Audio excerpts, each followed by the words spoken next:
السلام علیکم ورحمۃ اللہ وبرکاتہ۔ سورہ کوثر، اس کا ترجمہ، فضائل اور عملیات۔ شروع اللہ کا نام لے کر جو بڑا مہربان اور نہایت رحم والا ہے۔ اے محمد صلی اللہ علیہ وسلم، ہم نے تم کو کوثر عطا فرمائی ہے، تو اپنے پروردگار کے لیے نماز پڑھا کرو اور قربانی کیا کرو۔ کچھ شک نہیں کہ تمہارا ہی دشمن بے اولاد رہے گا۔ اس سورہ میں ایک لفظ آتا ہے کہ ابتر اس کو کہتے ہیں جس کے مرد اور اولاد میں سے کوئی نہ رہے۔ جب حضرت کے بیٹوں کا انتقال ہو گیا تو کچھ کافر کہنے لگے کہ محمد ابتر ہو گیا، اس کے بعد کوئی اس کا نام لینے والا نہ رہے گا۔ اللہ نے آپ سے فرمایا کہ تمہارا برا چاہنے والے ہی کی نسل کٹ جائے گی اور آپ کا نام بھی امت کے ذریعے سے ہمیشہ کے لیے باقی رہے گا۔ تو یہ جو آیت ہے یہ جلالی ہے۔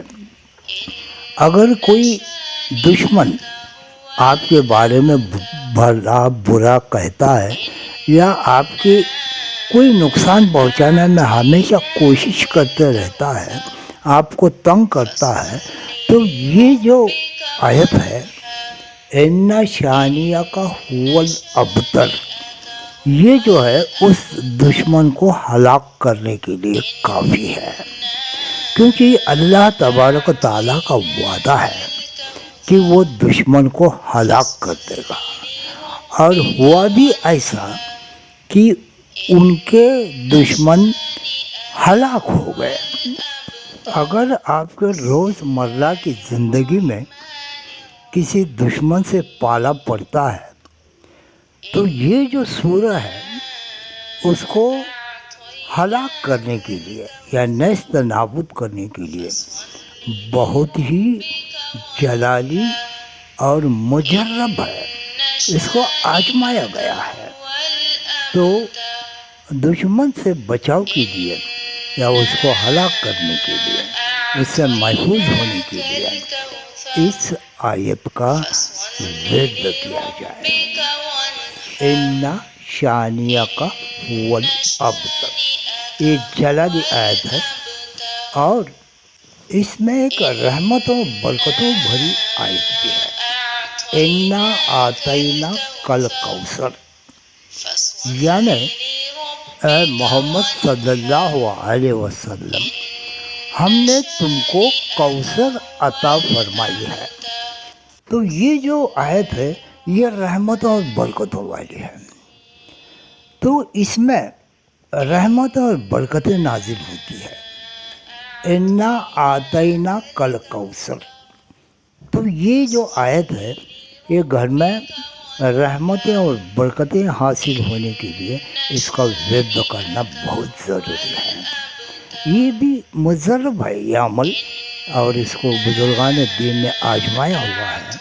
اور اگر کسی کے گھر میں کوئی تنگی ہے یا پھر مالی حالت میں کچھ تکلیف ہے یا قرضوں کا بوجھ ہے تو اس آیت کو بار بار پڑھے، انا آتینا کل کوثر۔ تو اس طرح یہ سورۃ الکوثر میں یہ دونوں آیتیں آتی ہیں، ایک آیت جمالی بھی ہے اور آخر کی آیت جلالی بھی ہے۔ اس میں ایک مسئلہ ایسا ابھر کے آتا ہے کہ اگر کسی کے گھر میں مالی تنگی بھی ہے، قرضوں کا بوجھ بھی ہے، اور کوئی آپ کو تکلیف بھی دیتا ہے، آپ کا دشمن بھی ہے، تو وہ دونوں کام ان تین آیتوں سے نپٹائے جاتے ہیں۔ اس آیتوں کے بعد نازل ہونے کے بعد حضور صلی اللہ علیہ وسلم نے مسکرا کر صحابہ رضی اللہ تعالیٰ عنہ سے فرمایا تھا کہ آج اللہ تبارک و تعالیٰ نے مجھے جنت کی حوض کوثر یعنی اس نہر کا مالک بنا دیا ہے، اور انہوں نے اس کے خوشی کا اظہار بھی کیا تھا کہ ایسی مبارک جو سورہ ہے وہ اللہ تبارک تعالیٰ نے مجھ پر نازل فرمائی۔ جو شخص اس سورت کو شب جمعہ کو 1000 بار پڑھے اور باوضو سو جائے اور 11 جمعہ تک اسی طرح عمل کرے، انشاءاللہ اسے خواب میں حضور کی زیارت ہوگی، اور جس شخص کی اولاد زندہ نہ رہتی ہو اگر وہ 41 دن تک بعد نماز 7 مرتبہ روزانہ پڑھے، انشاءاللہ جو اولاد ہوگی وہ اللہ کی رحمت سے زندہ اور سلامت رہے گی۔ اس سورت کو ایک مرتبہ بھی پڑھنے کا معمول بنا لینے سے رزق میں اضافے کا سبب بنے گا اور دل عبادت الہی کی طرف مائل ہو جائے گا۔ تو اس کے ساتھ صدقہ خیرات بھی کرتے رہے، اور چڑیا کبوتر ایسے جو پنچھی ہوتے ہیں ان کو کچھ دانے ڈال دیا کریں، کیونکہ ان کی دعا بھی بہت مجرب ہوتی ہے اور بگڑے ہوئے کام فوراً بننے لگتے ہیں۔ تو یہ آپ کی مرضی ہے کہ آپ کی مصیبت کتنی گہری ہے اور کتنی بڑی ہے۔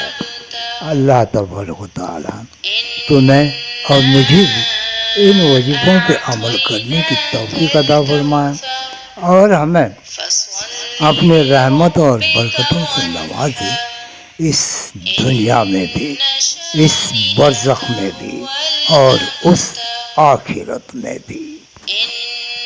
آمین ثم آمین، انشاء اللہ۔